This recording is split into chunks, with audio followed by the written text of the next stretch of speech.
What's good, YouTube?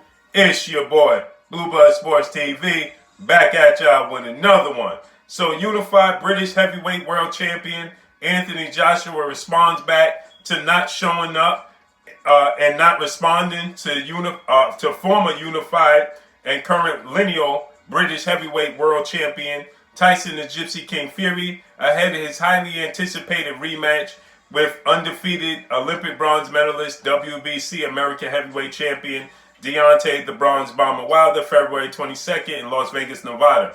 Anthony Joshua offered his services to spar and help Tyson Fury in training camp in preparation to help ensure him of a victory over Deontay Wilder.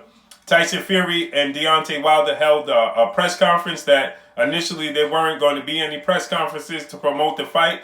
They changed their mind at the last second, and then they had a press conference in LA yesterday to promote the fight, in which obviously Tyson Fury did interviews, and he stated that Anthony Joshua was a no-show, and he said that, basically he was saying that Anthony Joshua just wasn't a man of his word. He said he was a no-show. He said, and Tyson Fury continues to tell people in his team that's lucky for Anthony Joshua because he's going to beat him up in sparring so bad that he won't be able to resume his career. With that said, Anthony Joshua has now heard the interviews and he has since responded. He said he called Tyson Fury. He reached out to Tyson Fury. He told Tyson Fury, listen, I called you, I phoned you, you didn't answer. He told Tyson Fury to call me back. He stated that, the offer still stands to come and help you out, champ. This is Anthony Joshua's words. He tweeted it out, and then he later deleted it very quickly. But before he could delete it, obviously, today with smartphones and things of that nature, people are going to screenshot it and they're going to hold on to it. So once you put it out in the universe and put it out in the world, people are going to grab hold of it, point blank and period. So with that said, Anthony Joshua has responded to Tyson Fury. He's willing to go and help him in training camp to defeat Deontay Wilder, right? This reminds me of that movie with Sylvester Stallone back in the days when there were three major hitmen and they was ranked 1 through 3. Sylvester Stallone was number 2, and then I think Antonio Banderas was number 3, and there was another guy who was number 1, and they ended up teaming up to get rid of number 1, right? And so this seems like, the case here. We got the three-headed monsters in the heavyweight division, Joshua, Wilder, and Fury. And it seems like number 2 and number 3 are trying to team up, right, to take down number 1, right? So this is unheard of two guys in their prime that could face off against one another, offering their services, right, and open to training with one another to assure a victory over the other guy, right? So 2 out of the 3 want to help participate and help each other out to overtake number 1, right? So this just lets everybody know that Deontay the Bronze Bomber Wilder is number 1, and it just goes to show the mindset of some guys. There's a different type of mindset in the States than in the UK, clearly, right? Because this would have never took place. This is not even a thought. This is not even a question, right? Mike Tyson in his prime would have never worked out with Evander Holyfield to help Evander Holyfield to defeat Lennox Lewis. That just wouldn't happen, right? Or Lennox Lewis and Riddick Bowe get together to defeat Evander Holyfield, or Evander Holyfield and Riddick Bowe get together to defeat Lennox Lewis. Come up with the perfect game plan, help each other out to defeat them, and they're going to face off against one another, right? Or in the days, can you imagine Joe Frazier and Muhammad Ali working together so they could come up with the perfect game plan to help one another out to defeat George Foreman? That's just not heard of, right? Could you imagine Larry Holmes, getting together? It's just unthinkable. It's just the unthinkable, point blank and period. There's no other way to slice it, right?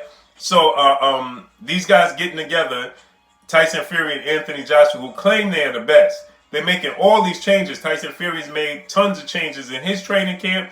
Anthony Joshua has made tons of changes after he lost. into his team and his training camp, his approach to the sport of boxing. And listen, change is great. I'm not saying that they shouldn't change. They shouldn't make changes, but it's abundantly clear what the goal here is, right? What the end goal here is to try to dethrone and derail Deontay Wilder's career.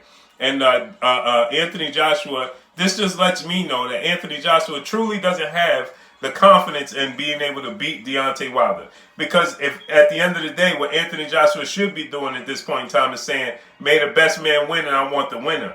Not trying to help out one be victorious against the other. Especially Deontay Wilder, who has been your nemesis and your rival in the build-up for that fight for the better part of 2 years now, right? More so than Tyson Fury. Tyson Fury just recently came back on the scene, and originally the big fight was Tyson Fury and Deontay Wilder. It wasn't Deontay Wilder and Anthony Joshua, right? But after Tyson Fury went on a 3-year hiatus and was vacated his belt or was stripped of his belt, it became Deontay Wilder and Anthony Joshua the big fight, right?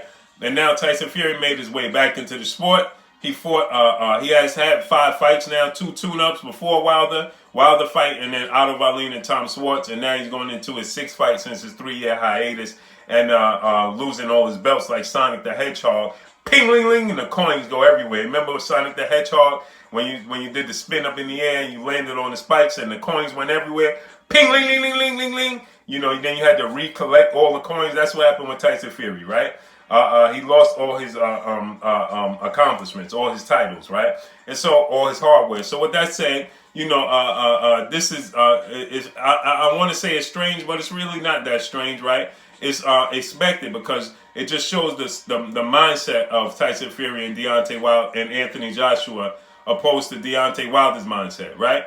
The best want to fight the best. Deontay Wilder don't want to team up with Anthony Joshua. He don't want Anthony Joshua assistance to help him defeat Tyson Fury. He don't want Tyson Fury assistance to help him defeat Anthony Joshua. He don't want Luis King Kong Ortiz assistance to help him defeat Tyson Fury. I mean, we know high-profile fighters help other fighters, prepare in training camp and things of that nature. But more than likely, they would never face off against one another, right?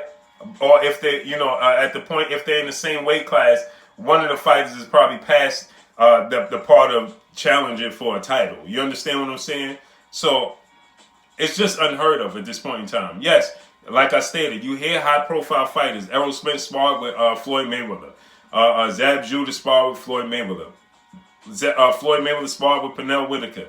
So I'm not the namesake, right? But when you have 2 guys at this level and this point in their career, that's not going to happen. Tommy Hearns and Sugar Ray Leonard are not going to join each other in training camp for one of them to defeat Marvin Hagler. You understand? That's not going to happen. Not in the height of their prime. Not going to happen. Why? Because they're going to have to face them. The opposite person is a legacy fight for them as well. You understand? So this just goes to show that they're in cahoots because they don't truly feel like they could defeat Deontay Wilder. And this speaks volumes for Deontay Wilder. But that's all I got for y'all. Y'all already know what it is. It's your boy Blue, Bluebird Sports TV. Hate, like, comment, and subscribe. If you haven't subscribed, hit the subscribe button, hit the like button, hit the bell icon to get all the new notifications. Follow me on Instagram at Bluebird Sports TV, all one word. Y'all already know what it is. Shout out to the entire LDBC. Shouts out to New Media. Shouts out to Black Media Row. Make sure you like and share the videos. That's all I got for y'all. Peace.